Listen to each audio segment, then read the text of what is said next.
You have to take the lead, not always following, but leading the pack, leading in the right direction, doing the things that will take you to the levels that you need to go and beyond them. But you can't hold back anymore. Ladies and gentlemen, you got the job, but that's not enough. Don't relax, don't settle. You gotta get bigger, stronger, and faster. You gotta get better. You gotta make sure that your work ethic, getting that job is just the beginning. That's not the end. You wanna live your dreams. You are beginning a legacy. Be open to doing something completely different. Be open to admitting the possibility that you could be wrong and doing something completely different. And what that does is it opens up your mind and your perspective so you can see all kinds of possibilities that you may not have seen before. And maybe everything's okay for you and you don't need to. But if you need to make some changes, I'm telling you, you can start doing it today so that the next 2 years will be drastically different than the last 2. When you're standing on the cliff of life, when you see people soaring by, you see people soaring, going to exotic places, you hear about them doing wonderful things. Maybe you look up the street and your neighbor just gets a car every year, every 2 years. Your eyes are doing it. Have you ever thought, maybe this person right here has identified their gift and is living in their gift? It says your gift will make room for you. The first 6 years of my economic life, I wound up broke. The second 6 years, I wound up rich. You say, well, the Democrats must have finally gotten power. No. It was not a political change. Here's what changed the second 6 years of my economic life. It was my philosophy that changed. The set of the sail of better thinking, correcting the errors of the past and picking up new disciplines for the future. That's all I had to do at the end of the first 6.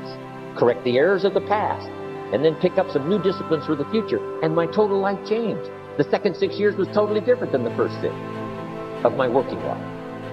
And guess who can do that? Anybody. We can all get better. I've gotten better. First talk I gave, I stood up, my mind sat back down. But here's the secret to my success. I stood up and did it again. Stood up and I did it again. And I did it again and I did it again all those many years ago. I did it when I was scared, and I did it when I didn't want to, and I did it when I was ill. And I did it when it didn't work well, and I did it when they didn't appreciate it, and I didn't a lot of times when I didn't know much what I was doing. I just did it anyway.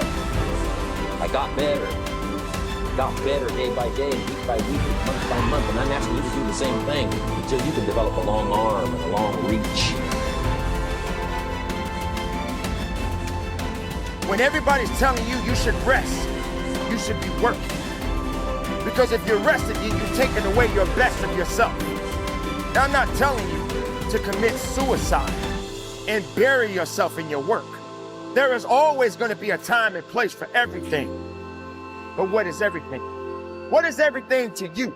And how far are you going to give yourself for? How much more are you willing to give it yourself?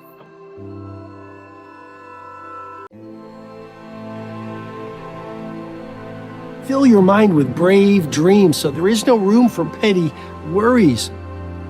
An idle mind, it's not my idea, it's a very old proverb, but the idle mind is the devil's workshop. You see, if you don't know your mighty mission, if you don't have these brave ideals that you're waking up in the morning, yes, at 5 a.m. while the world is asleep, and living your days for, if you have not found a crusade that is larger than your life, then what tends to happen is you fill the space and hours of your days with trivial and superficial pursuits. You worry about what the neighbor thinks. You misunderstand the way someone looks at you. You make everything some kind of you become an injustice collector when most people aren't even saying anything or doing anything against you. But that's what happens when you have a mind, a heart, a spirit that doesn't know a cause that's larger than yourself. And that's why a sense of meaning, whether you are a lawn cutter, a pizza maker, a coder, a manager, a leader of a nation, you've got to fill your mind and your heart with noble pursuits that speak to the angels of your higher powers. And once you start doing that, and that doesn't just mean knowing your mighty mission, it also means the people you follow on social media, the magazines, whether they're digital or terrestrial, that you read, the books you read, the people you associate with, if those people are full of inspiration and artistry, and they want to release their magic to the world, and they want to do good things, and their talk is robust and thoughtful, well, then that's going to lift you up. It's going to fill your whole internal ecosystem with positivity.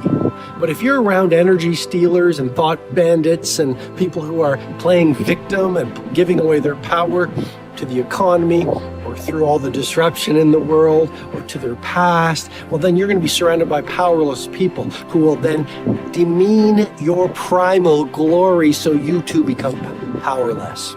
And the key to productivity is simplicity.